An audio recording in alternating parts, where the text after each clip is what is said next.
Boa tarde a todos e a todas. Sejam bem-vindos.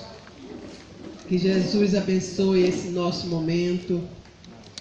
É com muita honra que o Departamento de Aposentados da ADUERN se une com toda a diretoria da ADUERN para este momento de reunião ampliada. Tá? Então, nós aqui estamos reunidos para discutir a reforma previdenciária e como os senhores e as senhoras receberam esse folder bem simples, só a título de acolhimento, a Associação dos Docentes da Universidade do Estado do Rio Grande do Norte, a ADUERN, visando avançar no cumprimento do seu papel de defensora dos direitos profissionais e de sua cidadania, conclama a categoria dos professores para, conjuntamente, aposentados e não aposentados, discutirmos os reflexos individuais e coletivos que a reforma previdenciária pode provocar em nossas vidas de trabalhadores. Convidamos a nossa presidenta, Rivânia Moura, para compor a mesa. E o nosso assessor jurídico, Lindo Castro Nogueira. Obrigada.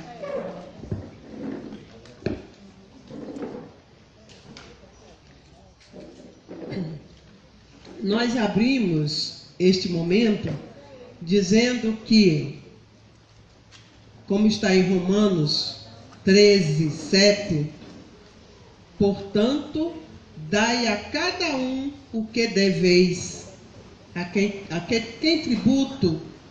tributo, a quem imposto, a quem temor, e a quem honra, honras. Romanos 13, 7. Apenas para refletir e para quebrar o momento de tensão que nós estamos vivendo. E para, sem mais delongas, iniciamos os nossos trabalhos com a palavra da nossa presidenta, Rivânia Moura.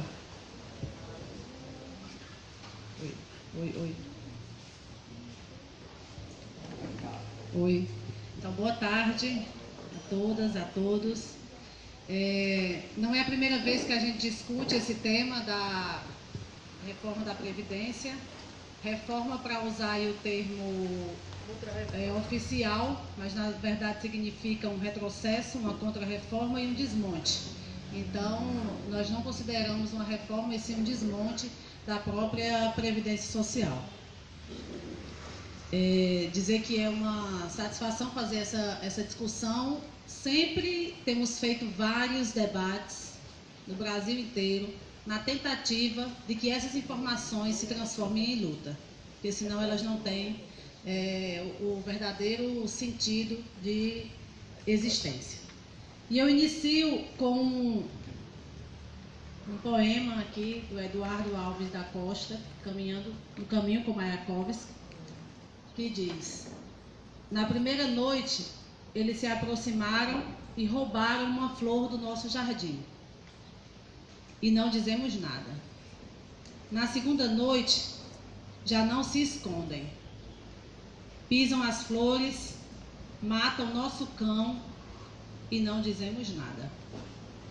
Até que um dia, o mais frágil deles entra sozinho em nossa casa, rouba-nos a luz e, conhecendo nosso medo, arranca-nos a voz da garganta. E já não podemos dizer nada.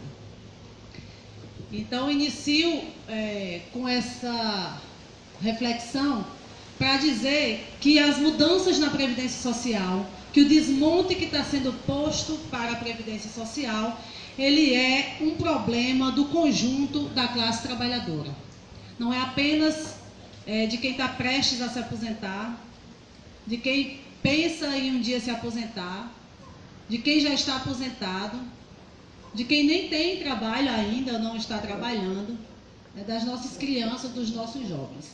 Ele é um problema do conjunto dos trabalhadores, porque a Previdência ela tem uma importância social e econômica muito grande na nossa história e nas nossas vidas. A gente sabe que, inclusive, por exemplo, tem municípios pequenos que a grande economia, que gira a economia do município, é a Previdência. E se a Previdência deixa de existir naquele município, praticamente você vê um processo, né, de falência também de vários setores no âmbito da sociedade. Então, ele não é um problema individual, a Previdência é uma questão coletiva e assim deve ser tratada e assim deve ser enfrentada. Nesse momento aqui do debate, eu vou fazer considerações mais gerais sobre a proposta de reforma da Previdência, de desmonte da Previdência, e Lindo Castro vai trazer informações do nosso Estado, mais específicas da Previdência dos servidores do nosso Estado, as alterações, as mudanças, né, e as consequências para nós, servidores do Estado do Rio Grande do Norte. Então, esse debate do desmonte da Previdência mais atual, porque nós já passamos por vários processos, né, de perdas de direitos na própria Previdência Social, mas esse que foi colocado em 2016 pelo atual governo Temer, foi colocado em dezembro de 2016, que se intitula PEC 287, que é a PEC da reforma da Previdência, que nós entendemos como a PEC do fim da Previdência, do desmonte total da Previdência Social. Então, isso abriu o próprio debate na sociedade do significado que tem a Previdência, do significado que tem a aposentadoria para o conjunto dos trabalhadores, do significado que tem, né, isso para a própria sustentabilidade dos trabalhadores depois de longos anos de trabalho. Vou trazer alguns dados aqui, mais atuais, que foram dados da própria CPI da Previdência.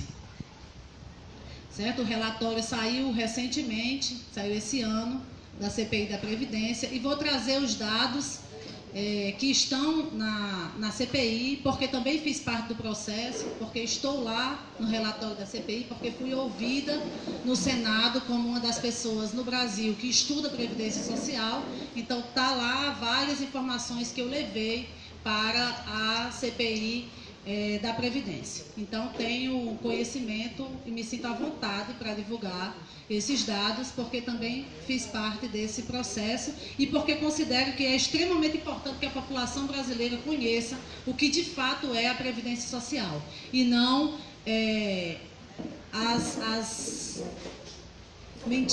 mentiras que têm sido postas, né, oficialmente pelo governo para justificar a falência, o rombo ou o déficit na Previdência. Então, na história do Brasil, a Previdência Social sempre teve uma importância econômica muito grande.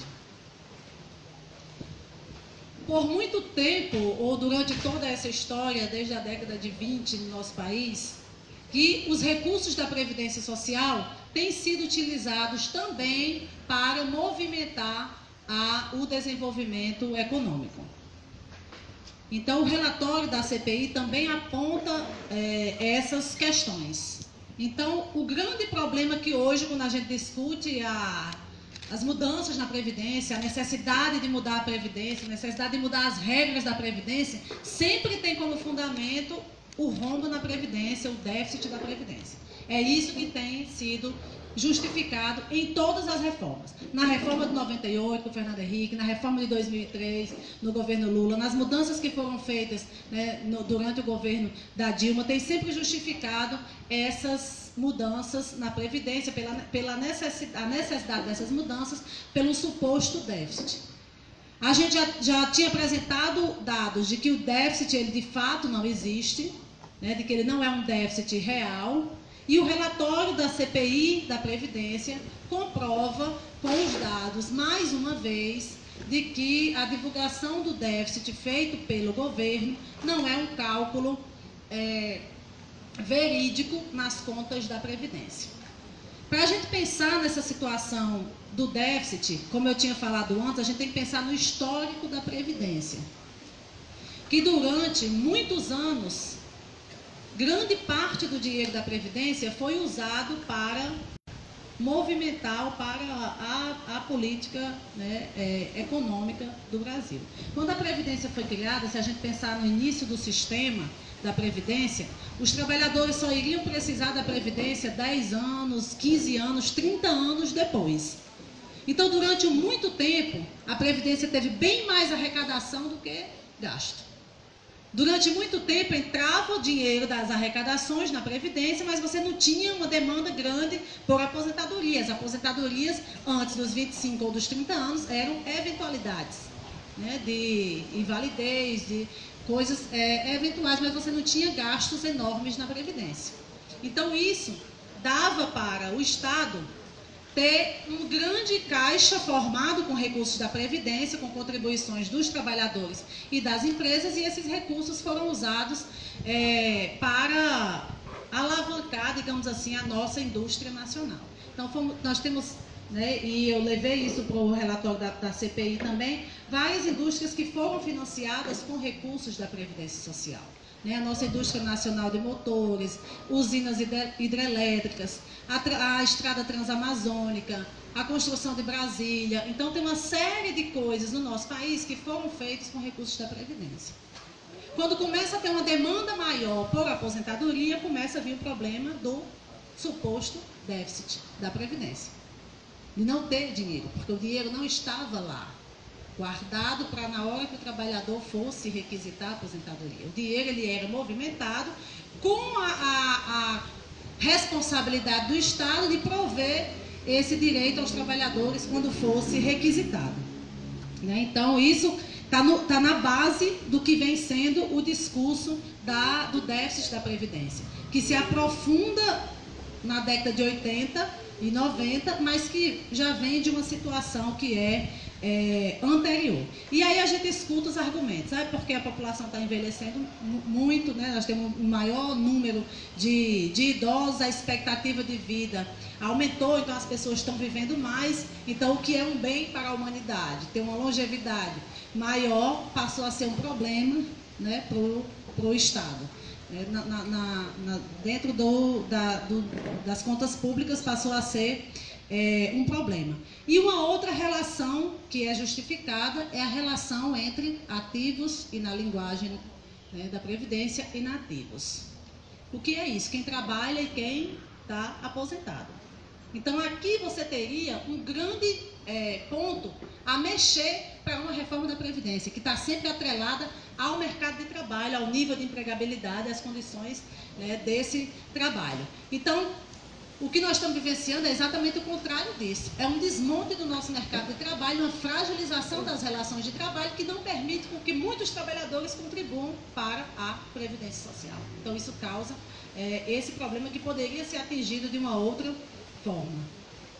Então, essa questão do déficit, além dela não existir, do déficit não existir de fato, tem uma outra situação, que é a situação, nós estamos falando aqui do que a Previdência gasta, né, do como ela distribui os seus recursos. Mas tem uma outra parte que é a arrecadação,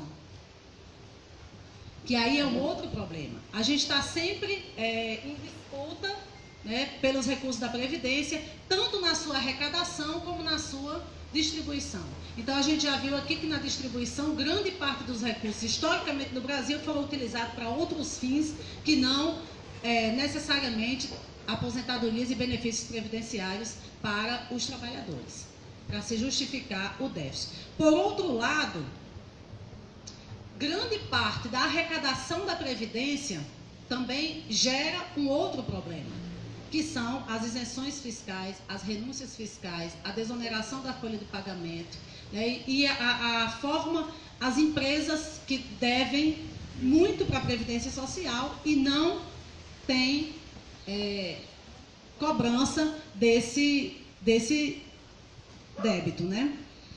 Com relação, no relatório da CPI, da Previdência, quem tiver acesso, está lá mostrando os cálculos que o governo faz, né, de onde vêm os cálculos e os cálculos que são feitos pelos auditores fiscais e por outros institutos, por pesquisas, né, por diversas outras fontes. Então, muita gente tem discutido com relação a essa questão do déficit da Previdência.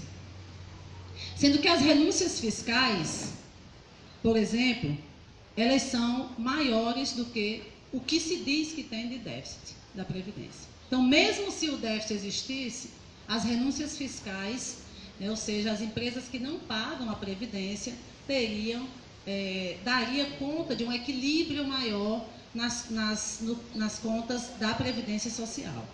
Certo?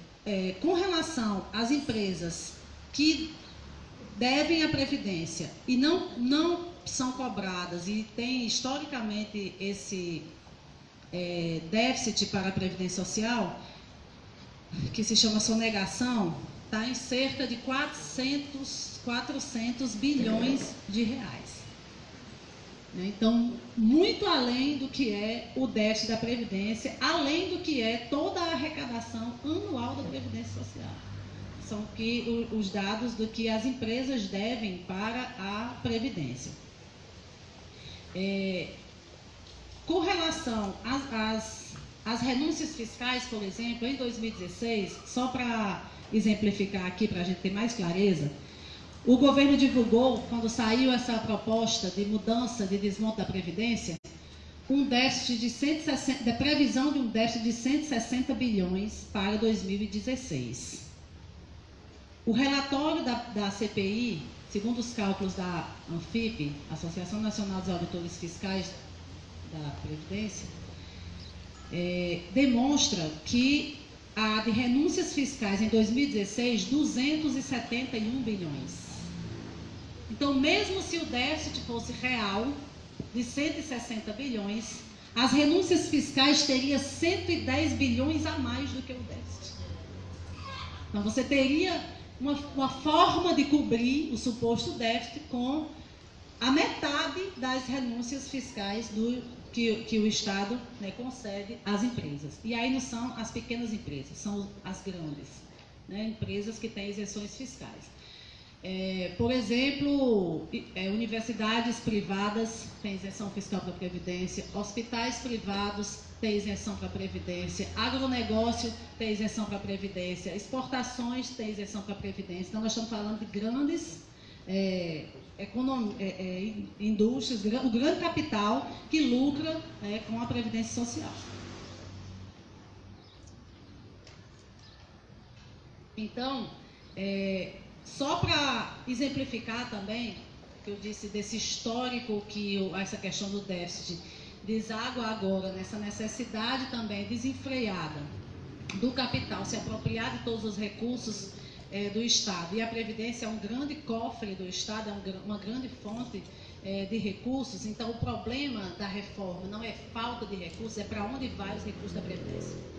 Esse é o grande problema. Por isso que a gente precisa transformar isso em luta, porque não é falta de recursos, que historicamente a Previdência foi superavitária, historicamente a Previdência fez com que girasse a economia do nosso país. Então, o IPE, o Instituto de Pesquisas Econômicas Aplicadas,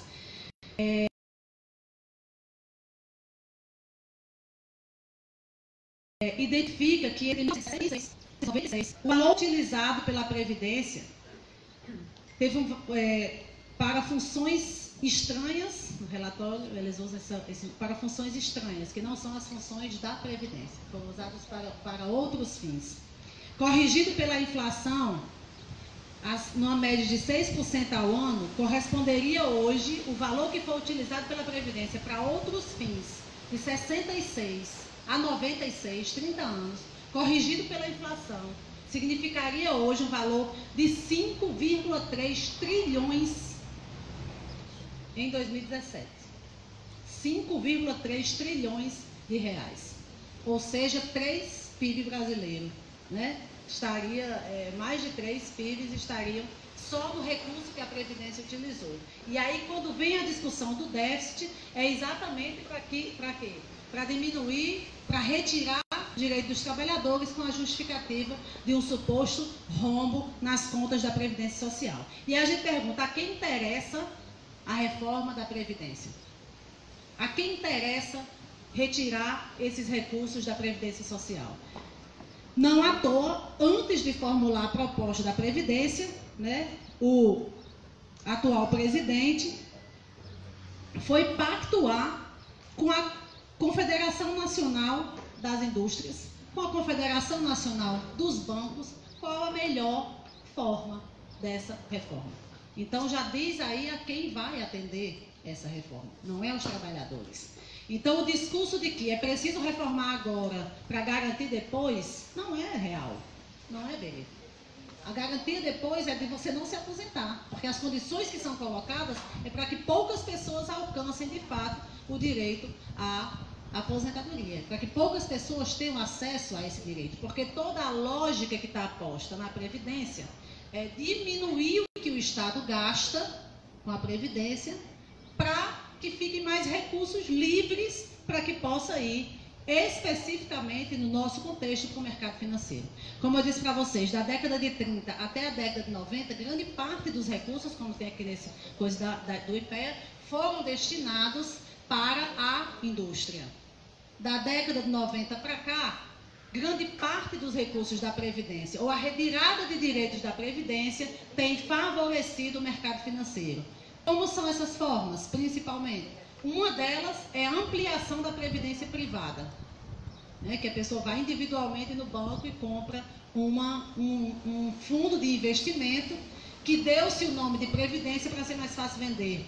Porque qual era o trabalhador que, recebendo pouco, iria tirar um pouco do seu salário para investir no fundo, sem saber qual o retorno seguro que ia ter desse investimento. Mas dar a isso o nome de previdência tornava-se atrativo pela perspectiva de que o trabalhador estava investindo para o seu futuro, ter um retorno chamado de previdência. E na nossa concepção isso não é previdência, é um fundo de investimento, como outros fundos que existem, tantos aí, arregimentados pelos bancos. Então, essa é uma das formas que tem sido posta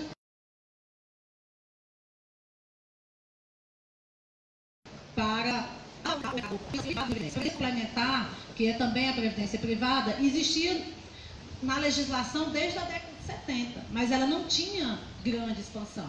Por que que teve? Justamente porque a previdência social pública deixou de ser a segurança para os trabalhadores, ou de ter uma aposentadoria digna para os trabalhadores.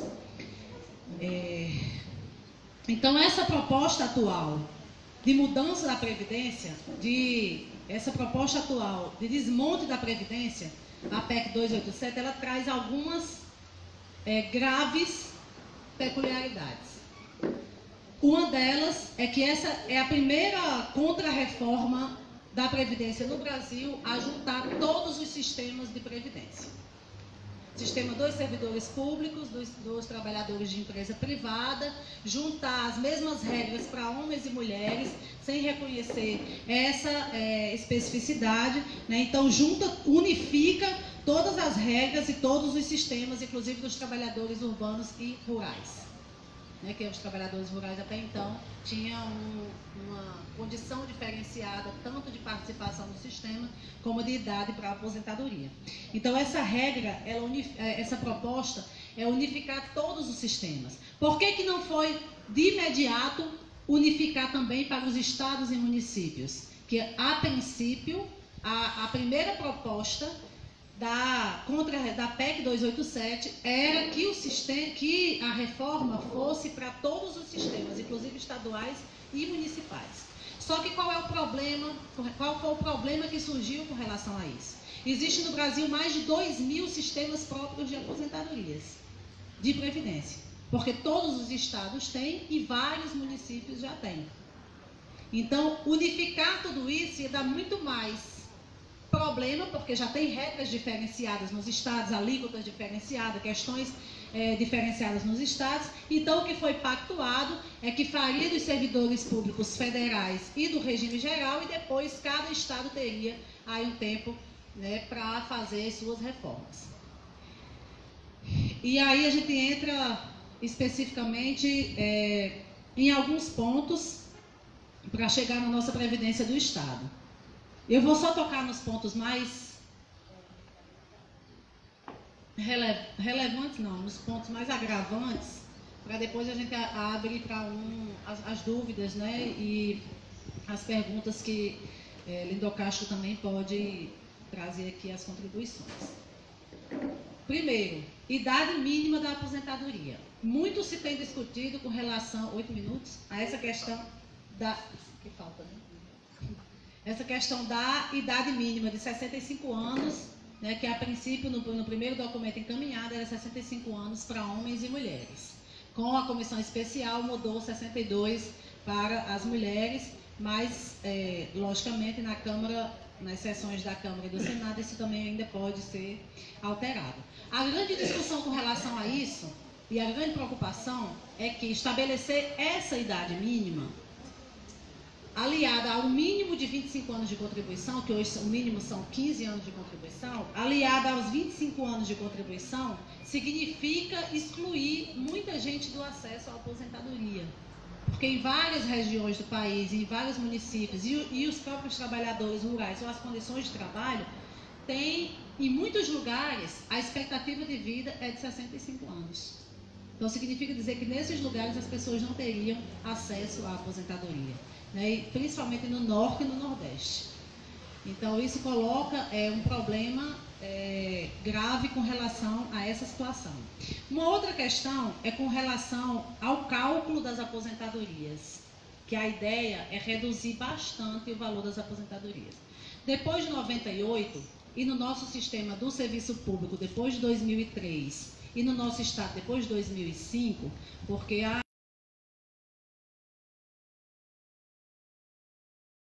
contra-reforma do serviço público foi feita em 2003, a foi feita em 2005, depois dessa reforma, foi implementado no serviço público federal a questão do cálculo do fator previdenciário para quem passasse do teto das aposentadorias, né? Então, que o teto do INSS hoje é 5.645,80. Na proposta da PEC, eu vou dar só um exemplo bem simples para a gente ver a gravidade dessa situação. Na regra atual, o cálculo da aposentadoria começa a ser feito com 70% da média das maiores contribuições de 94 até aqui.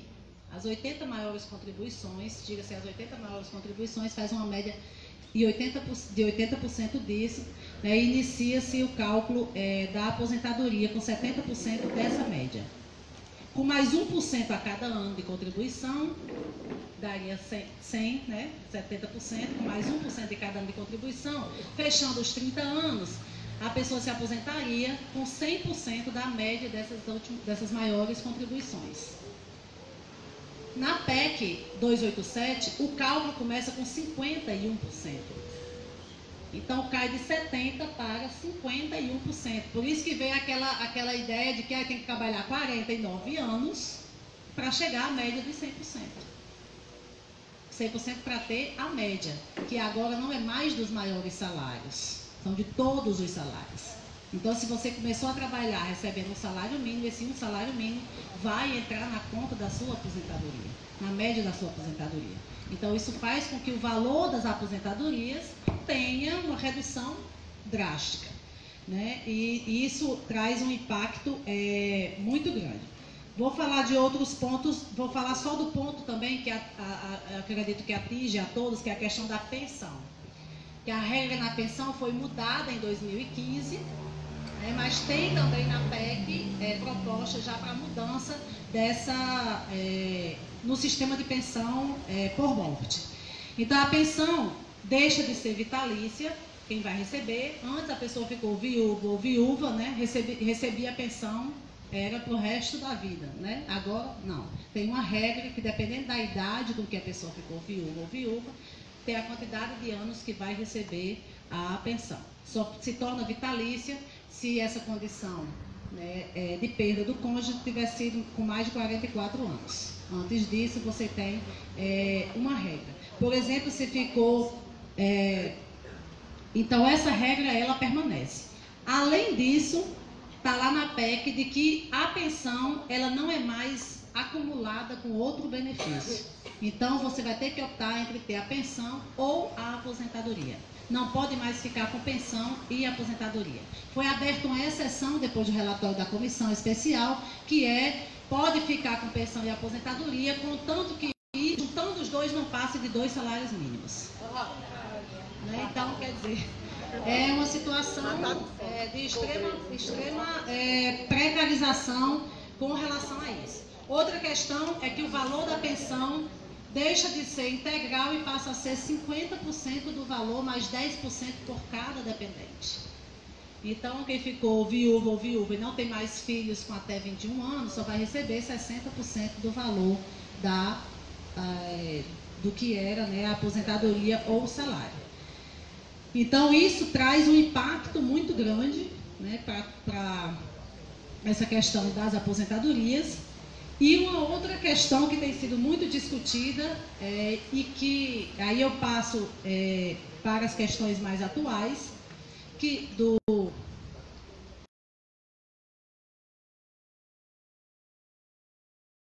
já não bastasse toda essa da própria previdência, que destrói aí o sistema e a possibilidade de aposentadoria para milhares de trabalhadores e trabalhadoras. O presidente eleito propõe ainda mudanças mais severas do que a que já estava proposta na PEC 287. Então, destruir mais ainda parte desses direitos previdenciários. Uma das principais questões é a desvinculação da Previdência com o salário mínimo, que é constitucional, que nenhum valor da Previdência, hoje, de benefício da Previdência, pode ser inferior ao salário mínimo.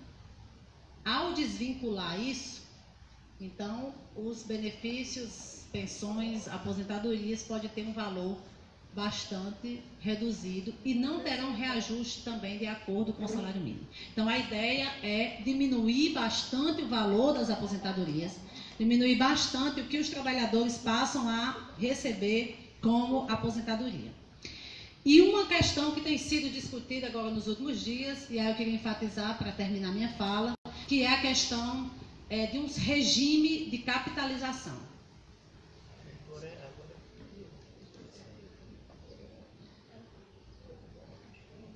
Que esse significa, de fato, uma destruição total do sistema que hoje nós temos de previdência social. O sistema que nós temos hoje de previdência social, ele tem como regime um regime de repartição, que é sempre aquela ideia que a gente escuta. Quem está trabalhando está pagando a aposentadoria de quem já trabalhou e contribuiu durante muito tempo. Então, esse é um regime entre os trabalhadores de solidariedade intergeracional, que tem a própria sustentação na estruturação do mercado de trabalho e que conta com a contribuição dos empregadores e do Estado, que na verdade deveria financiar o sistema de previdência social. No regime de capitalização, muda totalmente essa lógica. A lógica deixa de ser coletiva, deixa de ter participação do Estado e deixa de ter participação dos empregadores. É uma lógica individualista, onde cada trabalhador contribui com o que ele acha que pode contribuir com a Previdência e faz a sua Previdência individualizada, num sistema de capitalização similar às previdências privadas nos bancos, onde você vai e faz um plano, eu quero me aposentar daqui a 15 anos, vou pagar tantos por mês para me aposentar com um salário, com 2, com 3. Então, isso é o regime de capitalização. É o fim da previdência pública, com regime de repartição, com coparticipação do Estado, com coparticipação dos empregadores.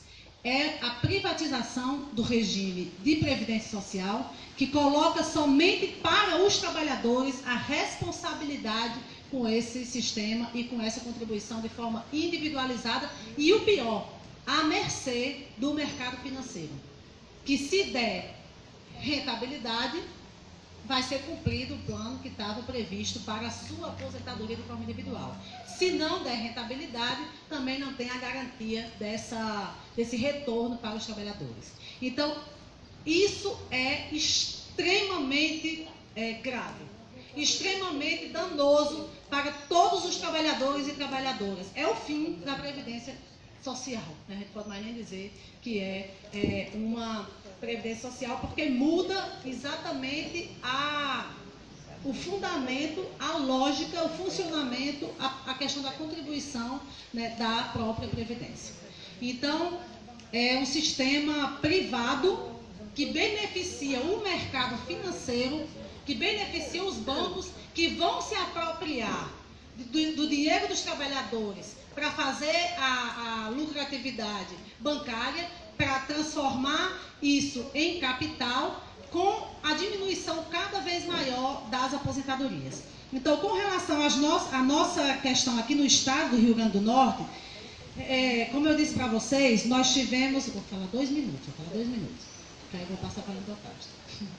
Com relação ao estado do Rio Grande do Norte, nós tivemos uma mudança no nosso regime de previdência em 2005. Então, as regras atuais que nós temos é da lei de 2005. Em janeiro desse ano, agora, 2018, nós não, né? Lembram daquele pacote de medidas do governo Robson, que tinha várias partes, né? Vários ataques aos servidores esse ano, que nós ficamos lá na frente da Assembleia Legislativa, passamos o mês de janeiro lá, impedindo a votação desse pacote, conseguimos várias vitórias, mas uma das nossas derrotas foi exatamente a aprovação da Previdência Complementar. Então, a nossa Previdência Complementar no estado do Rio Grande do Norte foi aprovada no dia 31 de janeiro de 2018. O que isso significa? Significa que os trabalhadores que entrarem no serviço público no estado do Rio Grande do Norte não terão mais, com a aprovação da Previdência Complementar, a aposentadoria integral. Por isso que a gente sempre discutia a questão da Previdência Complementar com essa questão da aposentadoria integral. É o fim da aposentadoria integral. Por quê? Porque a Previdência agora vai ter como teto o mesmo teto do INSS, esses 5.645 que eu falei aqui para vocês. Acima disso aí, o trabalhador teria que contribuir com o fundo de pensão, que é a Previdência Complementar, que funciona como fundo de investimento. Exatamente, que foi em 2012 as federais, em 2013 começou a funcionar. O fundo de pensão das federais, né, o FUNPRESP, foi aprovado em 2012 e em 2013 começou a funcionar. Então, isso impacta na aposentadoria de quem vai... quem está no serviço público, praticamente coloca para os trabalhadores uma outra contribuição, diminui muito o valor da aposentadoria para quem vai se aposentar, e isso impacta diretamente para o salário dos trabalhadores. Né, que a gente discutiu muito a questão do aumento da alíquota previdenciária, que a gente também não aceita o aumento da alíquota previdenciária. Hoje a gente paga 11% e existia a proposta de pagar 14%. Resistimos para dizer 3% a mais significa 3% a menos do nosso salário, que já está há 7 anos sem reajuste. Então significa diminuição de salário. Né, e isso nós não aceitamos. Já ouvi... registrado atualmente do novo presidente, que prevê uma alíquota de contribuição de 22%.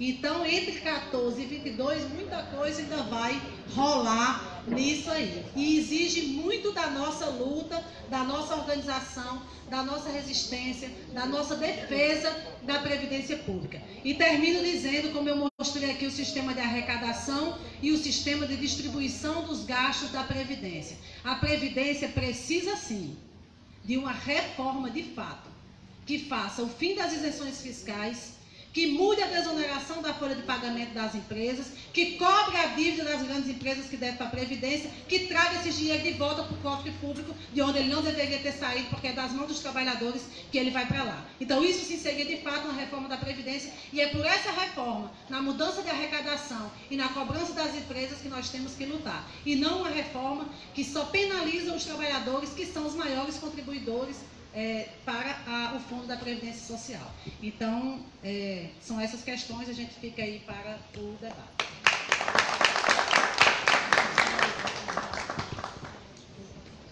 Com certeza, ouvir a professora Rivânia, a gente se deleita com a sua fala, e não dava nem, eu mostrei, realmente ultrapassou, e foi ultrapassando, mas a gente tinha que ouvir, porque a falácia que permeia todo o projeto da reforma previdenciária, com certeza é preciso a gente desconstruir essa falácia, porque no momento que nós nos sentamos, questionamos e nos indignamos, é um passo, não é, Alessandro, à frente para a gente tentar desconstruir isso e ficando sempre alerta. Então, com certeza, a fala da professora Rivânia nos orienta para isso, para a desconstrução de uma realidade que está posta para o capital, não para o trabalhador. E passamos a palavra agora para o doutor Lindon Castro Nogueira, que terá também 30 minutos. Boa tarde a todos e a todas. É um prazer enorme, né, voltar aqui a conversar com vocês sobre Previdência. Realmente, né, o momento é muito preocupante, né, e a questão previdenciária, né, nos últimos anos, né, tem se voltado realmente para reformas, e reformas não do sistema previdenciário como um todo, mas reforma do sistema previdenciário apenas de forma parcial, ou seja, apenas de um lado da moeda, que é daquele lado da moeda da Previdência que realmente é mais sensível, que é a parte que a Previdência Social realmente faz uma distribuição de renda, garante, né, uma vida digna para os trabalhadores, justamente no momento em que eles se encontram mais vulneráveis, que é o momento da idade avançada, o momento da doença, né? É naqueles momentos em que o trabalhador não pode prover o seu próprio sustento com sua força de trabalho. Então a Previdência Social, ela cumpre esse papel importante, mas é justamente nesse lado da moeda, da proteção social, que a Previdência Social vem sendo atacada. O lado da arrecadação, né, que é um outro lado da Previdência Social, você não escuta falar, né, nas reformas da Previdência, seja nas que ocorreram, seja nas que estão sendo propostas. Então, falar de reforma da Previdência, a população brasileira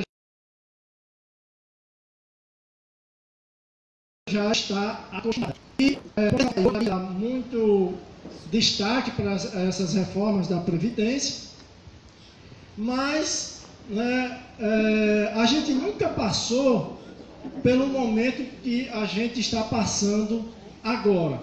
Porque a Previdência Social, né, a nossa Previdência Social aqui do estado do Rio Grande do Norte, como um todo, ela faz parte de um sistema previdenciário nacional que tem uma proteção constitucional, né?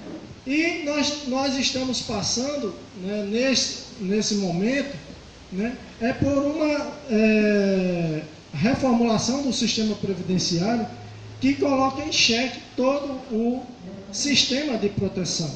Porque os princípios basilares da Previdência Social, que mesmo nas piores reformas que a gente já passou e que foram propostas, algumas recusadas, alguns princípios básicos eles eram respeitados, que é o princípio do direito adquirido, princípio da vedação do retrocesso social. Mas hoje você não escuta falar nem desses princípios. Significa dizer que a reforma da Previdência social não tem limites, vai até aonde encontrar resistência, porque você não tem nenhum parâmetro de base, né, de resistência.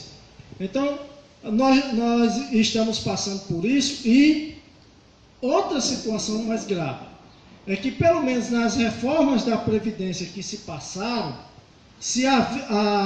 havia uma preocupação em proteger quem já estava aposentado.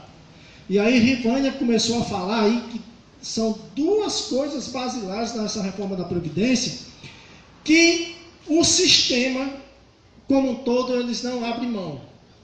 É de idade mínima. A gente pode até negociar se a idade mínima vai ser 65, vai ser 62, mas o sistema ele não abre mão desse conceito. E a outra situação que é grave para quem está aposentado, porque muitas vezes os aposentados, né, sempre foram protegidos das reformas da Previdência, tiveram a inclusão de contribuir, né, foi incluída a contribuição dos inativos, mas nada que, vamos dizer assim, colocasse em risco a própria proteção do benefício, da aposentadoria, da pensão. Uma outra base que o sistema não abre mão, da idade limite, é o sistema de capitalização. Então, nós podemos até negociar se o sistema de capitalização vai ser total ou se vai ser só para os benefícios acima de um certo nível. Mas o sistema ele não abre mão, né, nessa reforma precisa de uma resistência muito forte, né, desse conceito da capitalização, porque o objetivo deles é formar capital, né, para que trabalhe com isso. E aí como é que atinge os aposentados? Ora, nosso sistema, como Rivânia falou, ele é de solidariedade intergeracional.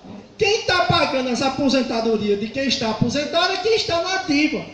Se a gente migrar do sistema de repartição para o sistema de capitalização, eu que estou na ativa, vou capitalizar meu dinheiro para a minha aposentadoria. E aí vai quebrar o pacto intergeracional. E quem é que vai pagar a aposentadoria de quem está aposentado? Né? Então, vocês pagaram, né, anteriormente. Então, essa reforma que está proposta, ela é grave por isso, porque ela quebra. Então, você quebra o pacto intergeracional. Então, essa história de dizer que a reforma da Previdência é para acabar, né, com o déficit da Previdência, não, porque quando você quebra esse pacto intergeracional, você gera um déficit da Previdência muito maior, porque eu agora vou capitalizar o meu, não entra mais, só vai ficar saindo para cobrir. Então, por isso é que eu digo que essas propostas que estão sendo postas aí, hoje atingem não só quem está na ativa, mas quem está aposentado também. Então, ela é de uma gravidade grande, porque não tem limites, não tem base em nenhum princípio. E aí, quando você muda esse paradigma de sistema de repartição para sistema de capitalização, essa mudança tem um custo financeiro muito alto. E, né, o Estado brasileiro já disse que não tem orçamento para cobrir as aposentadorias, e se não entrar o recurso de quem está na ativa, como é que ele vai pagar as aposentadorias? Então, é muito grave essa reforma, né, que está sendo gestada, está sendo proposta, né, porque justamente não existe ninguém protegido dessas alterações. Então, nós temos nosso sistema previdenciário, né, o sistema previdenciário dos servidores do Estado do Rio Grande do Norte. Ele não é uma ilha no qual quem está vinculado ao IPERN está protegido, né, dessas alterações. Essas alterações, como o nosso sistema previdenciário, ele é constitucionalizado, ou seja, ele está, as proteções mínimas dos trabalhadores estão dentro da Constituição. A partir do momento que alterar a Constituição, não precisa nem alterar a lei estadual. Já automaticamente vinculam ativos e inativos devido a esse sistema. Então, para que a gente compreenda, nosso sistema previdenciário, né, o modelo, né, ele proposto e em vigor, ele está dentro da própria Constituição. E a Constituição de 1978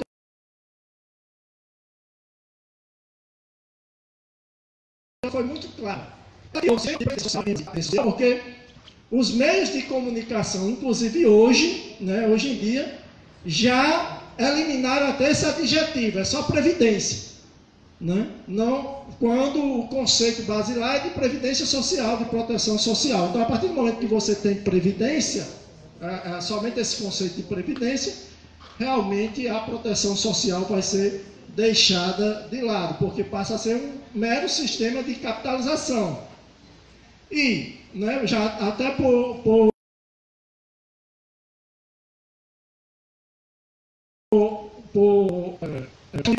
você tem que quem melhor guarda o que é seu é o próprio dono, né? Isso é até uma máxima filosófica. Então, se você vai passar a ter um sistema apenas previdenciário e não um sistema de previdência social, não vai fazer sentido eu dar meu dinheiro para o governo guardar, administrar. Porque se é para guardar o que é meu dinheiro, eu sei guardar muito melhor do que o governo e eu serei responsável, porque no que eu gastar, no que eu investir, sou eu que estou tomando as decisões. Ao passo que se você colocar na mão do governo, você vai ser responsabilizado, né, por decisões de terceiros. Então, nós temos essas mudanças de paradigma que deixam o sistema de previdência social muito vulnerável e próximo, né, ou se não semelhante a um sistema, né, meramente de capitalização bancária, perdendo o seu papel de proteção social. Então, dentro da Constituição, a Constituição foi bem clara. Criou o sistema de previdência dos servidores públicos, lá no artigo 40 da Constituição. Criou o sistema de previdência dos trabalhadores da iniciativa privada, lá no artigo 201 da Constituição. E criou a previdência dos militares no artigo 142 da Constituição. Então, o nosso sistema previdenciário, ele é composto desses 3 microsistemas de previdência, que, como possuem regulamentações distintas, são sistemas previdenciários realmente, né, que possuem bases, né, distintas. Então, ao longo das reformas, o sistema de previdência social dos servidores públicos, né, ele sempre foi mais protetivo no sentido da condição peculiar, né, do servidor público, né, porque o servidor público ele se dedica à atividade pública de Estado, que é uma atividade relevante, e com isso se fundamenta uma proteção, né, previdenciária mais robusta. Então, as reformas da Previdência, ao longo dos anos, ela sempre buscou, né, atacar esse sistema de proteção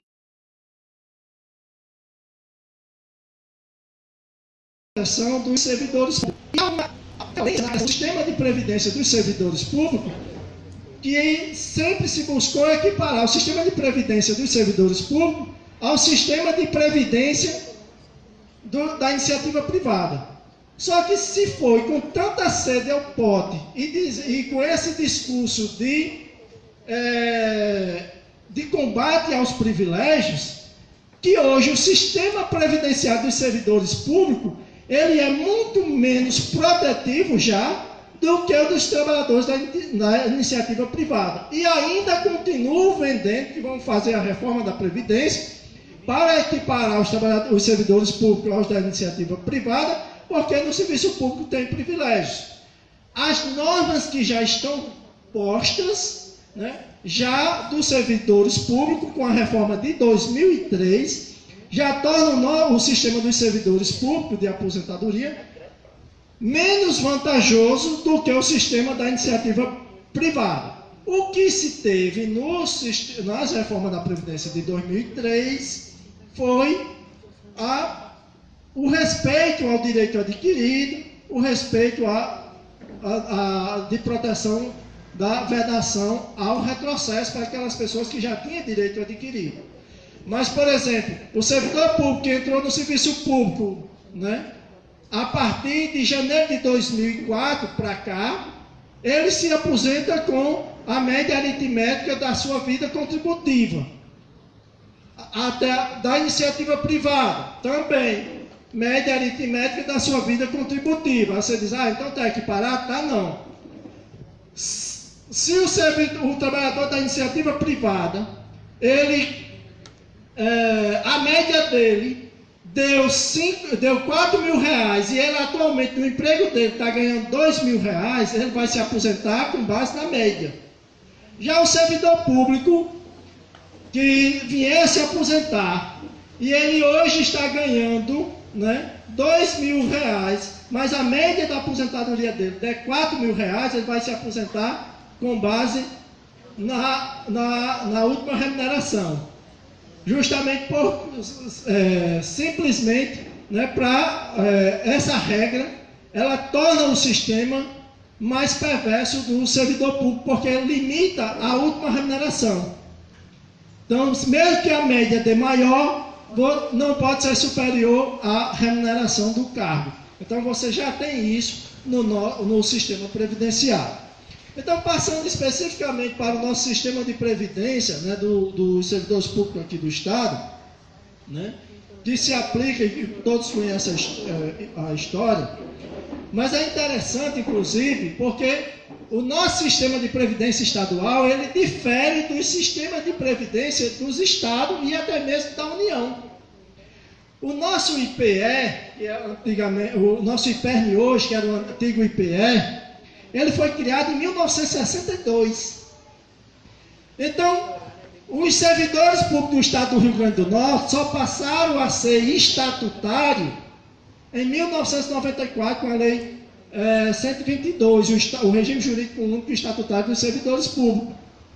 Significa dizer que o caso do Rio Grande do Norte ele é peculiar, porque mesmo, né, os servidores públicos do Estado, né, há uma grande quantidade sendo seletista, mas eles contribuíam não para o INSS, mas sempre contribuíram para o IPERN. Então, isso nos diferencia dos servidores federais.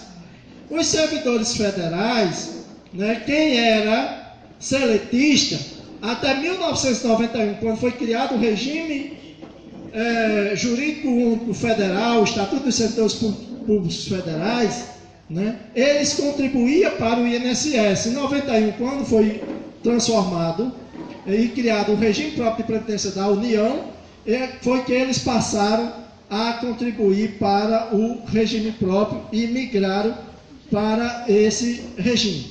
Então, nossa Previdência era de 1962 e foi reformulada, né, em 2005 com a lei 308 de 2005, que justamente para nós foi um marco, né, que a gente conhece muito, porque essa lei foi no período que o Paulo Linhares estava no IPERN, quando ele reestruturou, né, o IPERN, criando um fundo previdenciário, né, que justamente buscava já uma adoção parcial a um sistema de capitalização, mas de capitalização não individualizada, mas um sistema de capitalização já social, onde todos os trabalhadores colocavam as suas contribuições e a contribuição do Estado no fundo, e para ir pagando as aposentadorias de quem se aposentasse. Então, nosso sistema previdenciário, né, aí resgatando o histórico que a própria Rivânia falou, né, como ele é antigo, né, ele também, no início, ele era muito superavitário. apesar de algumas categorias, né, não terem contribuído para o sistema de previdência social, no caso aqui para o nosso IPER.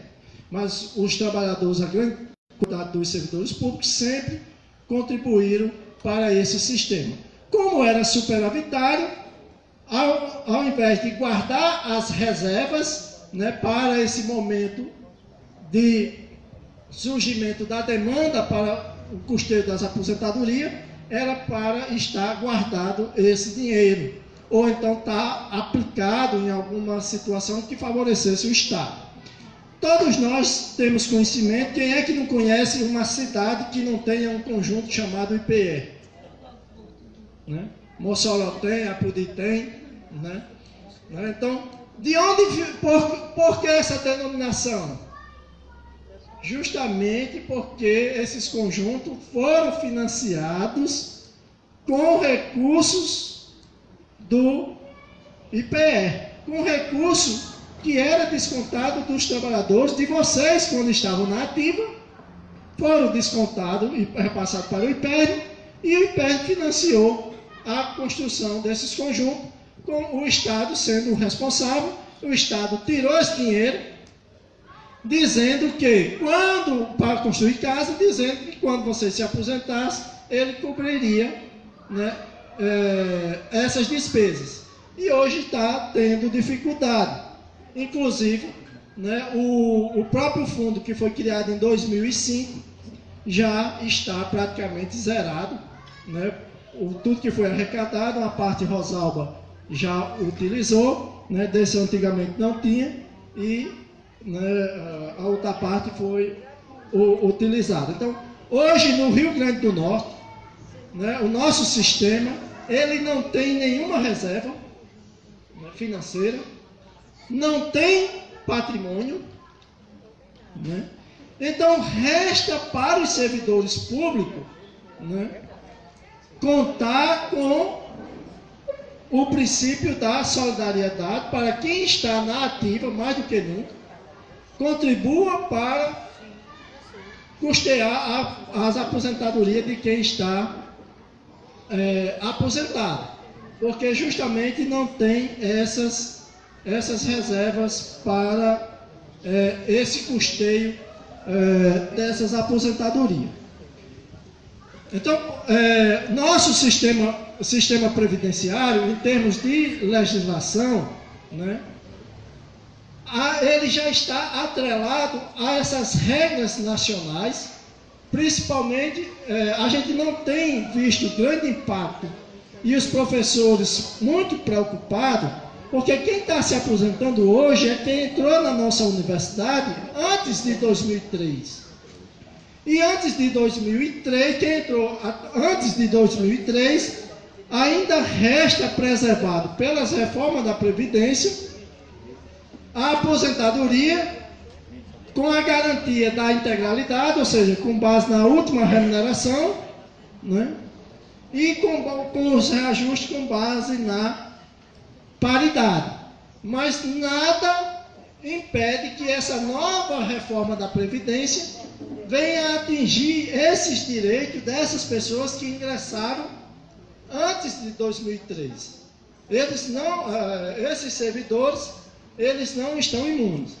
Os servidores que entraram entre janeiro de 2004 e dezembro de 2017, está garantido a aposentadoria não integral, mas não mais integral com base na última remuneração. Integral com base na média aritmética. Então, de repente,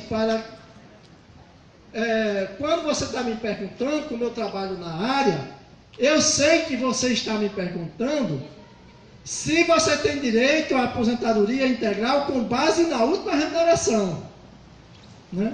Porque às vezes você faz essa pergunta para um outro colega advogado e ele diz: faz sim, você tem direito à aposentadoria integral, às vezes um servidor que entrou depois de janeiro de 2004. ele não está errado, apenas é que a sua integralidade é com base na média e não com base na última remuneração, na média das contribuições, né, vertida para o sistema no período de julho de 94 até o dia da aposentadoria. Então, nós temos agora essas 3 escalas de regra. Nós temos regras de aposentação para quem entrou na universidade até 31 de dezembro de 2003,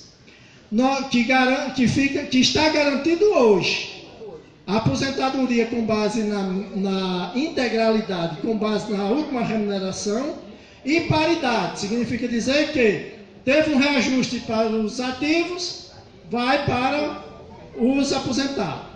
Quem entrou entre janeiro de 2004 até dezembro de 2017 tem direito à aposentadoria integral, mas não com base na última remuneração. Tem direito à aposentadoria integral no conceito de que tem direito a 100% da média aritmética. Tem direito à paridade. Quando reajustar os servidores da ativa, ele vai ter reajuste? Não. O reajuste dele vai ser um reajuste com base nos índices inflacionários, dependendo de uma lei local, de uma lei do Estado do Rio Grande do Norte, que quem se aposentou já com base nessa regra, sabe que o Estado do Rio Grande do Norte, se não me falha a memória, já está com quase 5 anos que não reajusta. Né? Como a quantidade de pessoas que atinge é pouca, porque quem se aposentou quem entrou entre 2003 até hoje, só se aposentou por invalidez, ou alguém que faleceu e gerou a pensão por morte. Se veio de outro serviço, mas ainda já estamos com 15 anos, mesmo assim não atingiria. Então nós temos esse outro patamar de professores que se aposentaram que entraram no serviço público, tem essa regra. E agora, quem entrou no serviço público como professor da universidade, a partir de janeiro de 2018, tem outras regras.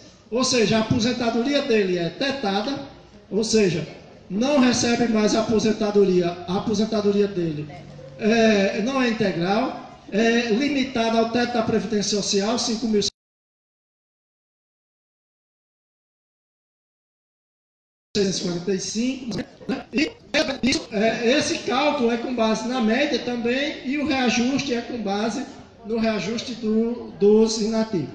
Então, você tem essas 3 regras hoje em vigor, lembrando que, né, diante dessas alterações que estão sendo propostas, onde não há respeito ao direito adquirido, à vedação do retrocesso, tudo isso pode ser alterado, inclusive para quem já está aposentado, né, poderá ser colocado no jogo, né, que pelas entrevistas de quem está no comando ou quem vai ficar no comando, ela caminha no sentido de atingir a todos. Então são esses os esclarecimentos que a gente faz com relação ao que está posto e o que está proposto, mesmo que de forma esparsa.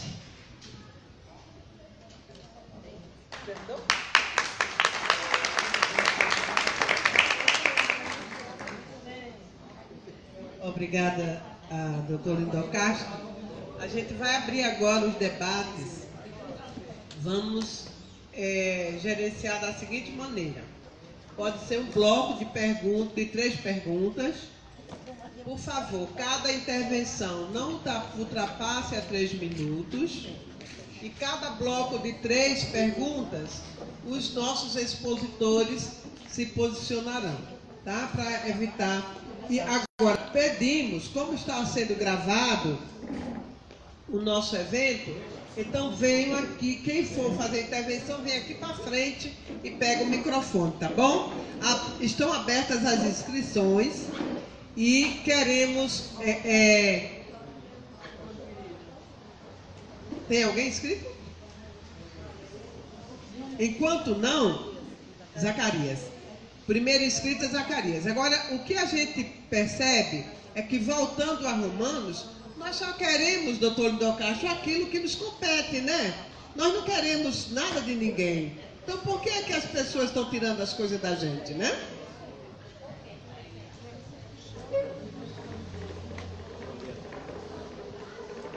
Bom dia a todos, bom dia a todas. Boa tarde. Eu estou contando o dia. Parte do sol. Parabenizar o Lindocastro, a Rivânia, Daniel Marco, pela exposição. A gente, pela exposição, tanto da Rivânia quanto do Lindocastro, a gente percebe que a gente está assim, entre a cruz e a espada, né? O que é pior? Assim, se a gente esperar mais tempo para não perder, né, os benefícios que ainda teria pelo fato de continuar na ativa, né, a gente não tem mais não, né? A gente, né, cai em uma outra situação, né, de correr risco de mais na frente, mais reforma, mais perdas de direito, né? Eu estava assim pensando em ficar aqui na universidade, assim como Pareia. Lembra de Pareia? Aquele funcionário que não queria sair de jeito nenhum. Mas aí, se esperar, né, pode ser que venha mais reforma ainda pior. Para a Rivânia, tanto para a Rivânia quanto para o Lindocastro, é o seguinte, né, vocês colocaram que não se teria mais a aposentadoria integral pelo último vencimento, né? Seria uma média.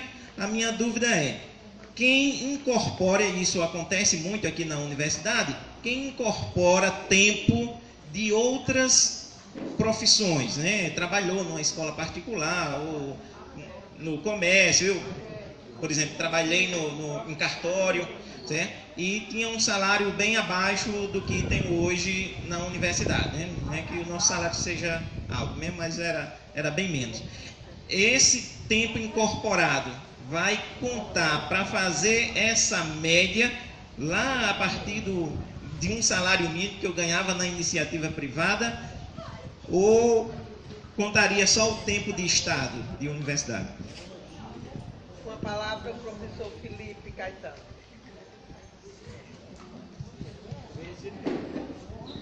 Boa tarde, colegas professores, aposentados e não aposentados. Que o lanche não atrapalhe, Eu gostaria muito que aqui tivesse bem mais gente e principalmente bem mais aposentados. Nós somos 282, né, professores aposentados, e eu contei, se possível, de apenas 20. Significa dizer que não estamos tão preocupados com a aposentadoria, não. E eu vou dizer uma coisa que me preocupou ainda mais hoje aqui. Porque eu questionei, eu coloquei alguma coisa no sentido de direito adquirido, não é? E uma colega professora respondeu: não, nós temos direito adquirido. Quer dizer, ninguém bole,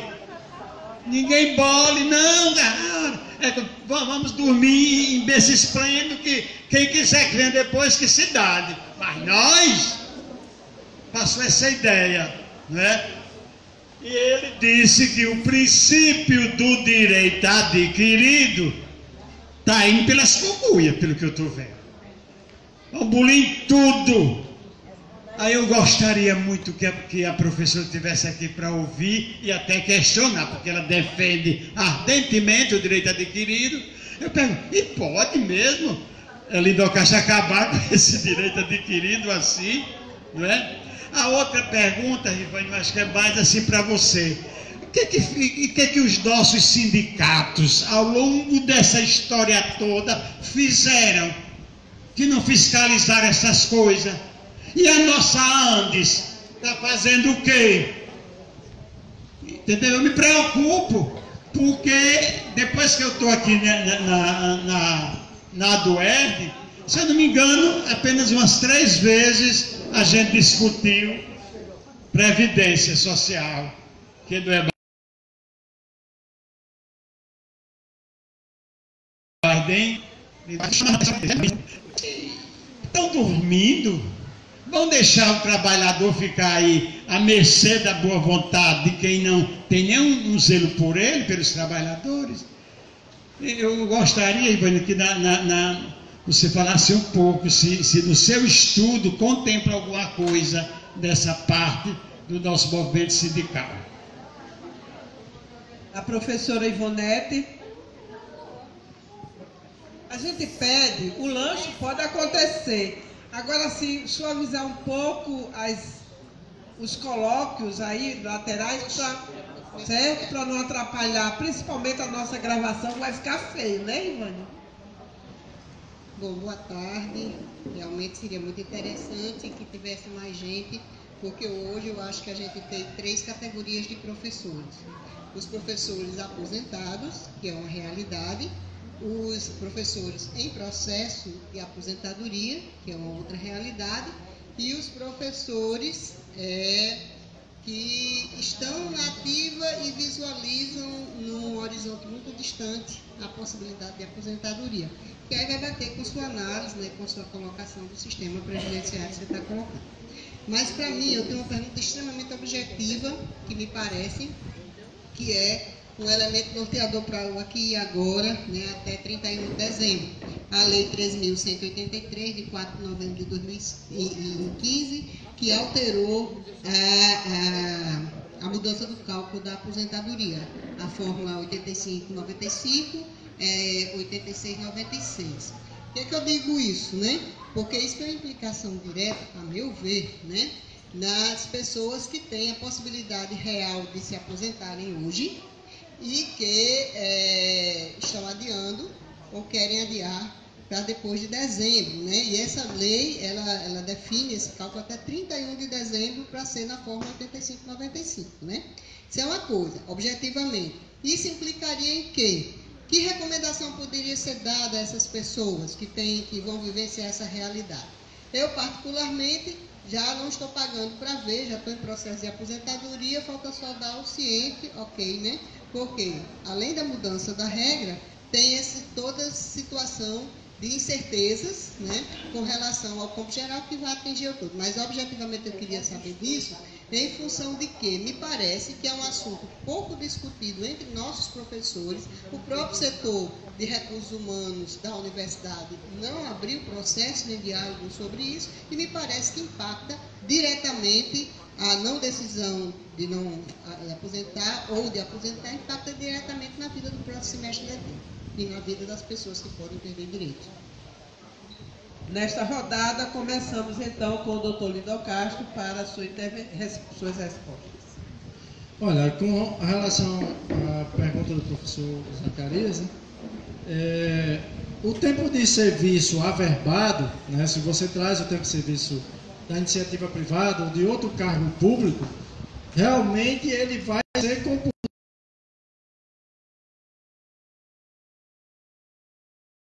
na média. Inclusive, a conversa judicial, no qual inclusive a gente patrocina alguns processos, porque eu falei aqui em 3 intervalos de tempo no qual existem regras distintas de aposentadoria. E eu falei que o critério para definir quais são as regras que são aplicadas ao professor é a data que ele entrou no serviço público. Mas existe uma controvérsia. Se é a data que você entrou no serviço, no cargo que você está se aposentando, ou a data que você entrou no serviço público. Porque nós temos vários casos, por exemplo, de professores nossos mesmo aqui da universidade, que eles estão vindo, por exemplo, são professores do Estado. São professores do próprio Estado que mudaram de concurso e fizeram um novo concurso. E aí, a regra para a previdência dele conta as regras de quando ele entrou no primeiro cargo de ASG, de professor, ou conta as regras de quando ele entrou no concurso agora para professor. Ou ele está vindo, por exemplo, o que ocorre, está vindo de um município que era vinculado ao INSS, e passou no concurso na UERJ, por exemplo, em 2010. mas ela entrou no serviço público em 2000, ou seja, antes de 2003. Qual é a regra? Então, nós que patrocinamos, que advogamos para os servidores públicos, a gente defende que a regra, né, que inclusive é uma interpretação literal do texto da Constituição, a regra a ser aplicada é aquela do dia que o servidor ingressou no serviço público. E aí a gente orienta esses servidores, quando ele vai migrar de um cargo para outro. Inclusive a gente tem orientado muito nossos professores, seja os que estão saindo da UERN ou os que estão entrando, a gente responde a muitas consultas de professores, a gente orienta para que eles peçam a exoneração no mesmo dia que eles tomam posse no novo cargo, para que não tenha interrupção na sua vida previdenciária, e aí a gente continuar mais sólida a tese de que vale a data que ele ingressou no serviço público, e aí ele permaneceu no serviço público ininterruptamente. Então a gente tem feito essa orientação, né, para esses professores. Então, dentro dessa tese, a tese que a União defende, essa tese está em discussão a nível já de TRF em Recife, a nível de STJ, nós temos ganhado, a nossa tese tem sido favorável, mas essa é uma matéria que quem vai decidir vai ser o próprio Supremo, se as regras não forem mudadas daqui para lá, né, porque nós temos esse problema. Então, para o tempo de serviço averbado, né, ele conta para efeitos não só de tempo de contribuição, mas também para a média. Se você vai se aposentar pela média, conta esse tempo de serviço de um salário mínimo para influenciar na média. Por isso é que nós temos o caso de uma professora aqui aposentada ganhando R$ 1.200. Aposentadoria por invalidez, né? Nós estamos patrocinando a causa de tentando revisar, mas eu digo a vocês que as chances de sucesso nossa são mínimas, porque eu tentei caracterizar o caso,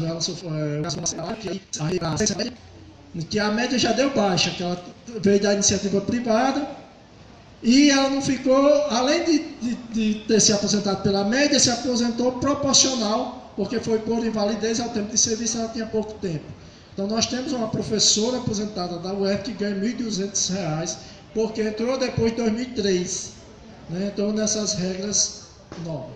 Então a questão do direito adquirido, né, é um conceito, né, que é um conceito de proteção, e justamente os conceitos, né, o seu conteúdo, né, eles variam com o momento político, né? Então o conceito de direito adquirido, né, se você perguntar, ainda está em vigor o direito adquirido? Sim. O que ocorre é uma flexibilidade do que seja direito adquirido. Por exemplo, ninguém vai negar que vocês têm direito a receber a aposentadoria. Isso é direito adquirido, receber a aposentadoria. Agora eu dou um exemplo que é aceito no mundo jurídico. Por exemplo, não existe direito adquirido à revisão da sua aposentadoria. Pode ser congelada, né? Então, para você ver uma questão que não vai, de repente, ter uma norma dizer que fica cassada a aposentadoria de vocês. Mas vocês podem ser, com toda a garantido o direito adquirido, norma que retrocedesse os ganhos sociais que já tiveram, né? E as chamadas cláusulas pétreas que estão na Constituição, que não poderia ser alterada. Tudo isso, né, nós temos uma flexibilidade, né, porque direito é conceito, e conceito muda com o tempo. Com relação ao fator previdenciário, né, o fator previdenciário, o fator 85/95, né, essas regras, né, do que está posto, vamos dizer assim, essas regras, na minha compreensão, apesar de haver algumas interpretações muito, vamos dizer assim, minoritárias, ela não se aplica aos professores que ingressaram ao servidor público, que ingressaram no serviço público antes de 2003. Então, a regra do fator 85-95, que é uma regra escalonada, que vai aumentando esse fator ao longo do tempo, porque nós temos a própria reforma que permitiu essas modificações no cálculo da aposentadoria, né? Você tinha, dentro dessas reformas, inclusive isso foi uma conquista dos sindicatos, na reforma da Previdência, né, iria passar, essa reforma da Previdência de 2003, né, ela iria atingir muito as pessoas que já estavam em atividade. E aí, devido à insistência, à luta dos sindicatos, foi feito um acordo com o governo e bancado, inclusive, pelo Congresso Nacional, que não seria atingido nenhum servidor público que tivesse ingressado no serviço público até a data da entrada em vigor. Então, isso foi uma garantia dos sindicatos, que ainda está em vigor até hoje, porque essa garantia vem em 2003. Em 2005, nós tivemos a reforma da Previdência de novo, e foi mantida essa proteção, essa garantia das regras da paridade e integralidade para quem entrou até a reforma de 2003, ou seja, até 31 de dezembro de 2003.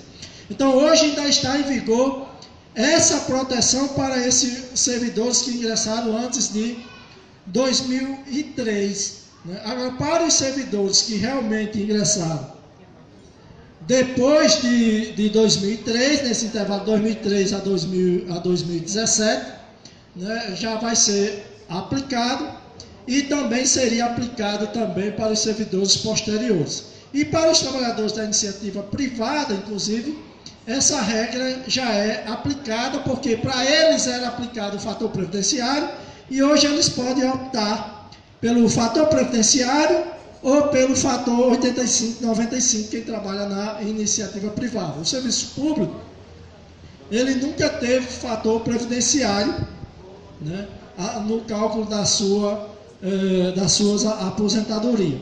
Então, esse fator 85-95, ele veio mais como um fator, né, para compensar o fator previdenciário, para se tornar mais uma opção. Ok?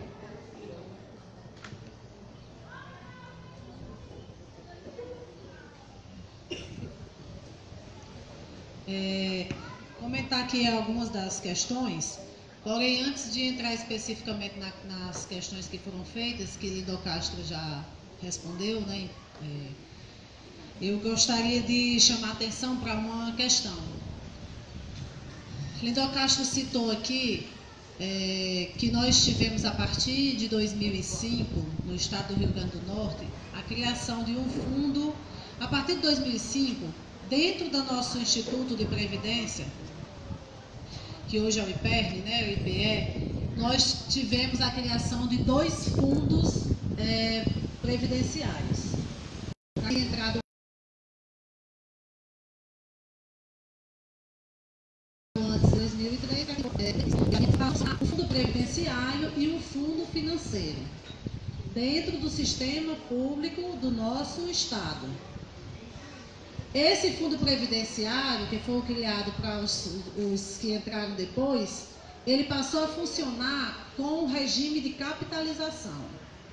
Então, nós temos dentro do serviço público 2 fundos funcionando com regime diferente, embora o sistema de aposentadoria continuasse sendo pelo regime de repartição. Mas nós tínhamos um fundo administrado pelo Estado, com os recursos da contribuição dos trabalhadores, que estava funcionando pelo sistema de capitalização. O Andes realizou, em todos os estados onde tem seção sindical do Andes, uma pesquisa sobre as previdências nos estados. Eu fiz parte dessa pesquisa e nós encontramos que em todos os estados existe o funcionamento do sistema já de capitalização por dentro do fundo público dos estados. Aqui no estado do Rio Grande do Norte, se todo mundo vai relembrar aí, em 2014, a Assembleia Legislativa aprovou a junção desses dois fundos e criou o FUNFI. Foi a criação do FUNFI, do governo de Rosalba, que deu a possibilidade do Estado usar os recursos que estavam na Previdência Social. Fazer os saques na Previdência Social.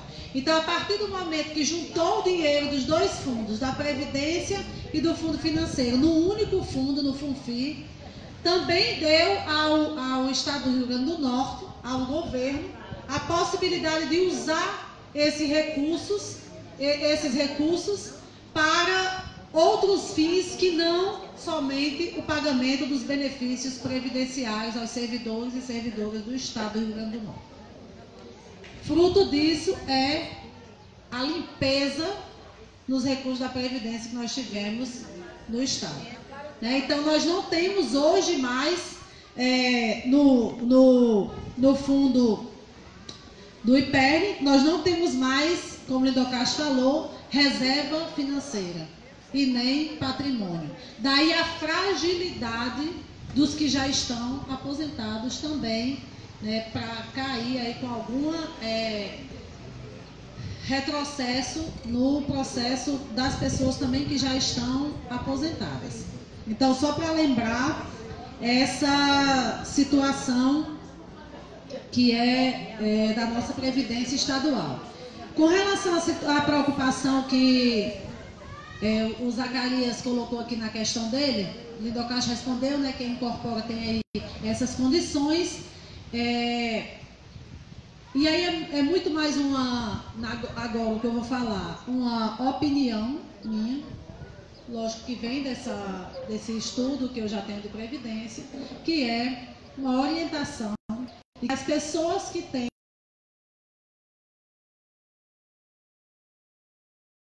hoje, as pessoas que usem desse direito. Porque cada vez mais o que a gente tem sentido é um processo de desmonte, de destruição dos direitos que a gente não sabe como isso vai se processar daqui para frente. Então, se essa é uma luta histórica nossa, o acesso à Previdência, a condição dos trabalhadores e trabalhadoras poderem sobreviver com as suas aposentadorias depois de longo tempo de trabalho e contribuição com grande parte do seu salário. Então, que façam uso desse direito. E, logicamente, isso vai ter um impacto muito grande nas contas do Estado, porque várias pessoas hoje têm a condição de se aposentar. Né? Principalmente se a gente olhar hoje na universidade, vários professores e professoras têm as condicionalidades para dar entrada na aposentadoria. E aí eu já vi algumas pessoas pensando, mas o que eu vou fazer e o que eu vou perder, né, se eu me aposentar depois? E aí fica a reflexão, a aposentadoria vai ser para o resto da vida das pessoas. Quem se aposentar hoje vai ter essa ainda segurança para o resto da vida. Tudo que perder faz diferença. Tudo que perder, se você vai perder 1%, 2%, 5%, 10%, logicamente, vai fazer diferença, porque isso aí, logicamente, vocês vão usufruir, nós, né? 10, 20, 30 anos, enfim. Né? É para o resto da vida das pessoas. Então, a gente tem que pensar na lógica de não perder um direito que você já tem e que você pode acessar. Mas isso é uma opinião no sentido da luta pelo acesso ao direito à Previdência. Com relação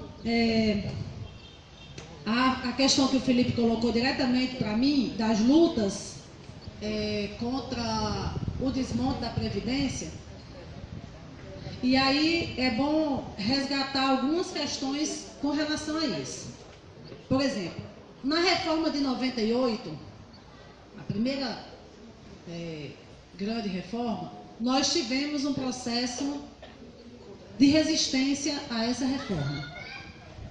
Não conseguimos barrar o processo da reforma na sua integralidade.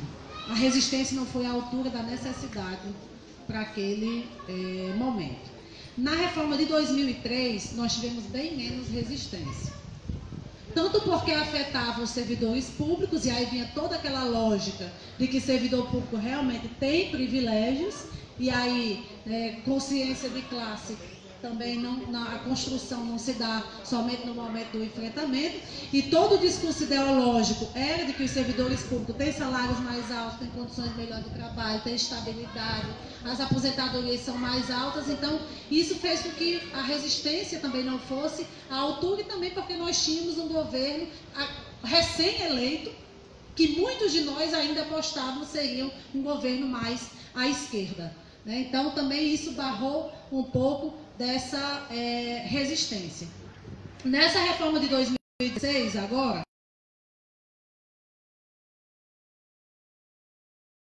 tratando da 2016, em caráter de urgência. E ele não foi aprovado, não foi votado até hoje pela resistência que se teve. Pela resistência, pela luta que se teve de forma ampliada. Precisa ainda muito mais, porque a avalanche de desmonte que vem aí não é coisa pequena, não é coisa pequena. E quero lhe dizer, com relação, por exemplo, tem dois movimentos aí articulados. Nós tivemos um amplo movimento de oposição a essa reforma, é verdade. As grandes greves, né, que não foram greves gerais, mas dias nacionais de mobilização, podemos dizer assim, ou paralisações, em geral, foram motivadas pela reforma da Previdência. Né? Então, o 28 de abril do ano passado foi motivado pela reforma da Previdência. Então, eu, pelo menos dos 14 anos que eu vivo em Mossoró, de mobilização de rua, foi a maior mobilização de rua que eu vi em Mossoró, descendo o Alto São Manuel, porque a gente estava nas escolas de ensino médio, conversando com os adolescentes sobre a reforma da Previdência. A gente estava nos bairros, mobilizando os conselhos comunitários contra a reforma da Previdência, e foi isso que nós vimos na rua naqueles dias. Jovens, né, famílias, desempregados, pessoas empregadas que estavam lá lutando contra a reforma da Previdência.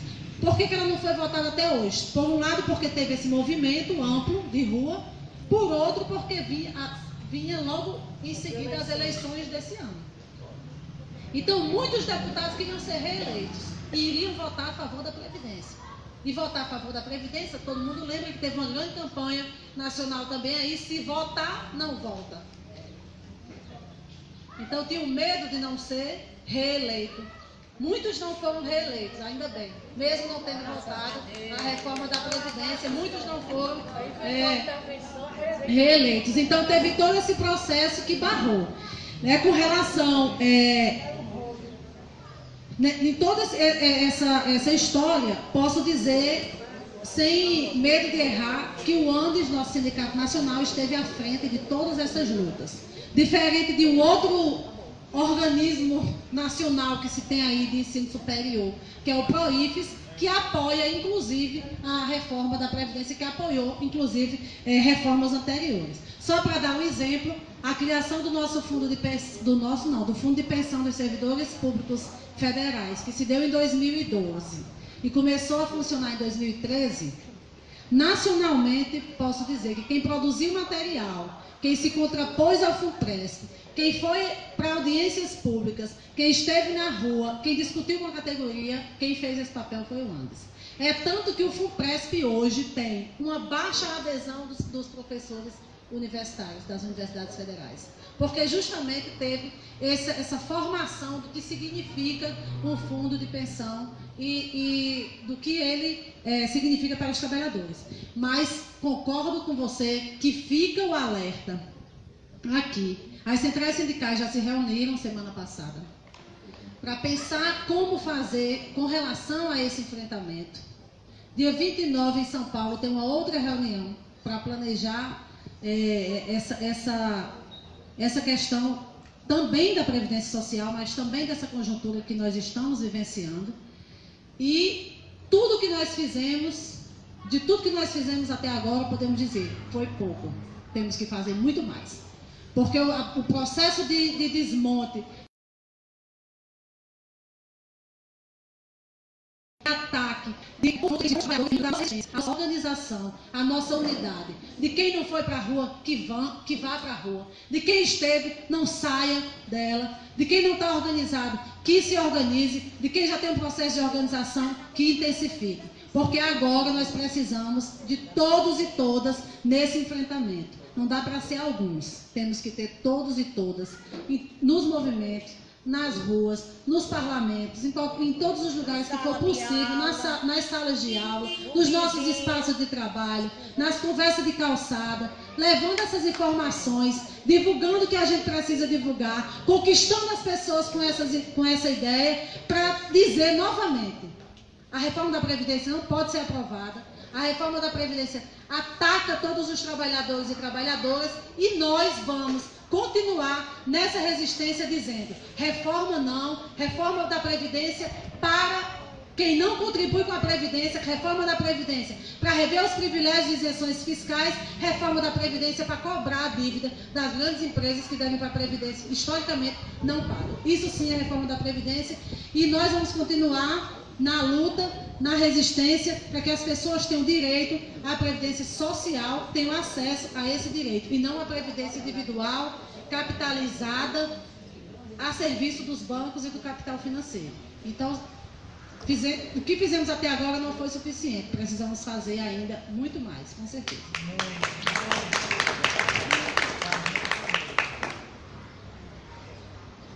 Olha, gente, não teve mais nenhuma inscrição. Ok? Concordam comigo?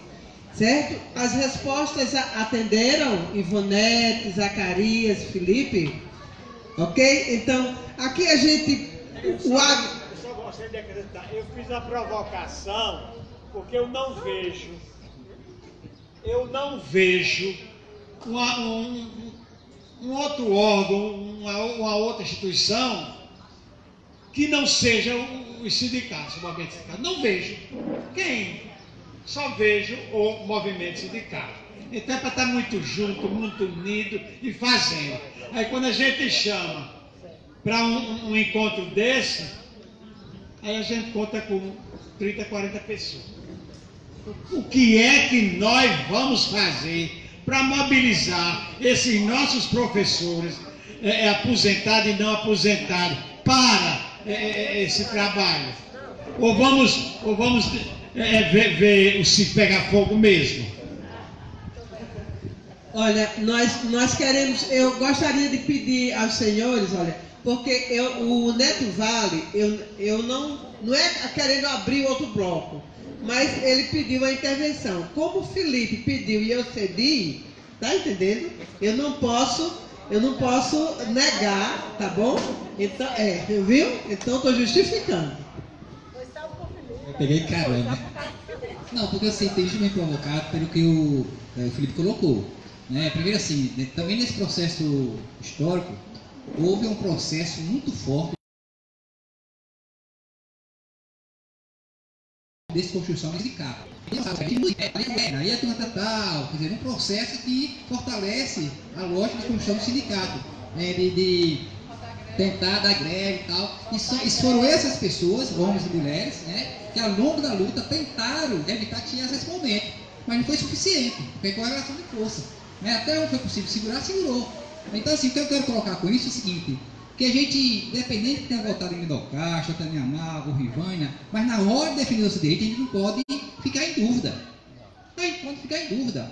Daí tem que defender isso, né? Não é entrar naquela história do corporativismo doentio, não é isso, mas são nossos direitos adquiridos com muita luta nossa, de vocês, a gente está nativa ainda, né? Dos nossos antepassados, mais recentes, né? Então foram eles que com muita luta, muito suor, muito sangue deram para chegar ao que a gente tem conquistado ao longo dos anos. Então a gente não pode abrir mão disso. Então assim, além da questão das escolas, é falar com nossos filhos, nossos netos, né? Que estão nas escolas, estão aí que podem estar assumindo esse papel que a gente já assumiu, no caso, nos aposentados e tudo mais, para assumir essa luta.